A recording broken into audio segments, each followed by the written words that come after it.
السلام عليكم ورحمة الله وبركاته. அல்லாவைத் தவிர வேறு இறைவன் இல்லை. வழிபாடு.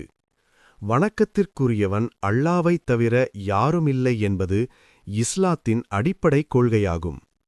இஸ்லாத்தின் கொள்கை இதுதான் என்பதை முஸ்லிம் அல்லாதவர்களும் கூட அறிந்து வைத்துள்ளனர்.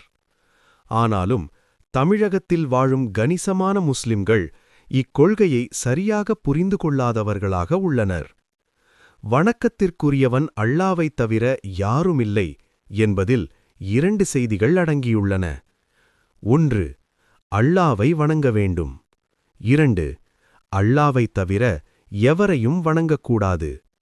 இதில் முதலாவது செய்தியை ஓரளவு ஏற்று நடக்கும் முஸ்லிம்கள் இரண்டாவது செய்தியை அறியாதவர்களாகவும் உள்ளனர்.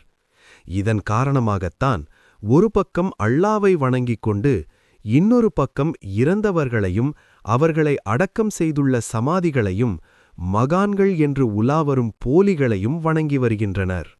இவ்விரண்டு செய்திகளில் இரண்டாவதுதான் முக்கியமானதாகும்.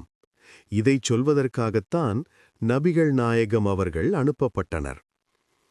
அல்லாவை வணங்குங்கள் என்று சொல்லித் தருவதற்காகவோ அல்லாவின் பண்புகளைச் சொல்லிக் கொடுப்பதற்காகவோ மட்டும் நபிகள் நாயகம் அவர்கள் அனுப்பப்படவில்லை. ஏனெனில் அம்மக்கள் அல்லாவை நன்றாக அறிந்து வைத்திருந்தார்கள். அல்லாவை வணங்குவதிலும் அவர்களுக்கு ஆட்சேபனை ஏதும் இருந்ததில்லை. அல்லாவை தவிர எவரையும் எதனையும் வணங்கக்கூடாது என்பதுதான் அவர்களால் எதிர்க்கப்பட்டது. இது கற்பனை அல்ல, தக்க சான்றுகள் மூலம் நிரூபிக்கப்பட்ட உண்மையாகும். வரலாற்று சான்று.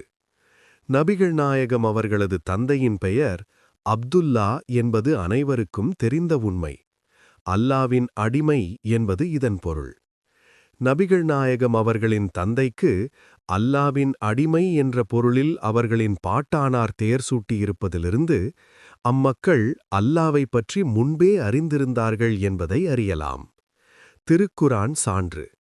நபிகள் நாயகம் அவர்களை ஏற்காத அம்மக்கள் அல்லாவை அறிந்திருந்தார்கள் என்பதற்கு பின்வரும் வசனங்களும் சான்றுகளாக அமைந்துள்ளன.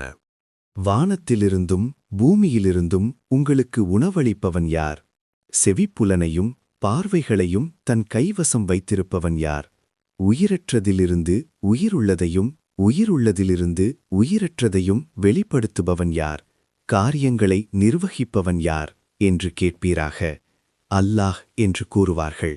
அஞ்சமாட்டீர்களா என்று நீர் கேட்பீராக. அல்குரான் 10:31. பூமியும் அதிலுள்ளோரும் யாருக்கு சொந்தம்? நீங்கள் அறிந்தால் பதில் அளியுங்கள் என்று முகம்மதே கேட்பீராக. அல்லாஹுவேக்கே என்று அவர்கள் கூறுவார்கள். சிந்திக்க மாட்டீர்களா என்று கேட்பீராக. அல்குரான் 23:84-85. 7 வானங்களுக்கும் அதிபதி, மகத்தான அர்ஷுக்கும் அதிபதி யார் எனக் கேட்பீராக. அல்லாஹுவே என்று கூறுவார்கள். அஞ்சமாட்டீர்களா என்று கேட்பீராக. அல்குரான் 23:86-87. பாதுகாப்பவனும் பிறரால் பாதுகாப்படாதவனும் தன் கைவசம் ஒவ்வொரு பொருளின் அதிகாரத்தை வைத்திருப்பவனும் யார்? நீங்கள் அறிந்தால் பதில் கூறுங்கள் என்று கேட்பீராக. அல்லாஹுவே என்று கூறுவார்கள். எவ்வாறு மதிமயக்கப்படுகிறீர்கள் என்று கேட்பீராக. அல்குரான் 23:88-89. வானங்களையும் பூமியையும் படைத்தவனும் சூரியனையும் சந்திரனையும் தன் கட்டுப்பாட்டில் வைத்திருப்பவனும் யார் என்று அவர்களிடம் நீர் கேட்டால் அல்லாஹ் என்று கூறுவார்கள். அப்படியாயின் எவ்வாறு அவர்கள் திசை திருப்பப்படுகிறார்கள்? அல்குரான் 29:61.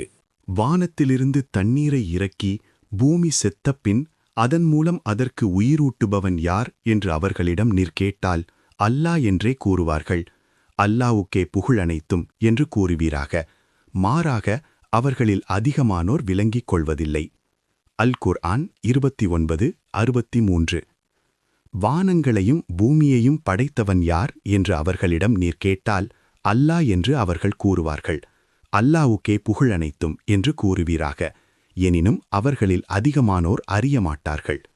அல் குர்ஆன் 31:25. வானங்களையும் பூமியையும் படைத்தவன் யார் என்று அவர்களிடம் நீர் கேட்டால் அல்லாஹ் என்று கூறுவார்கள். அல்லாவையன்றி நீங்கள் பிரார்த்திப்பவற்றைப் பற்றி கூறுங்கள் என்று கேட்பீராக. அல்லாஹ் எனக்கு ஒரு தீங்கை நாடிவிட்டால் அவனது தீங்கை அவர்கள் நீக்கி விடுவார்களா? அல்லது அவன் எனக்கு அருளை நாடினால் அவர்கள் அவனது அருளை தடுக்கக்கூடியவர்களா? அல்லாஹ் எனக்கு போதும், சார்ந்திருப்போர் அவனையே சார்ந்திருப்பார்கள் என்று கூறுவீராக. அல் குர்ஆன் 39:38. வானங்களையும் பூமியையும் படைத்தவன் யார் என்று அவர்களிடம் நீர் கேட்டால் மிகைத்தவனாகிய அறிந்தவனே இவற்றை படைத்தான் என கூறுவார்கள். அல் குர்ஆன் 43:9. அவர்களை படைத்தவன் யார் என்று அவர்களிடமே நீர் கேட்டால் அல்லாஹ் என்று கூறுவார்கள். எவ்வாறு திசை திருப்பப்படுகின்றனர்? அல் குர்ஆன் 43:87. மக்கத்து காஃபிர்கள் அல்லாவை நம்பியிருந்தார்கள், அவனது வல்லமையை புரிந்து வைத்திருந்தார்கள் என்பதை இந்த வசனங்கள் சந்தேகத்திற்கிடமின்றி அறிவிக்கின்றன.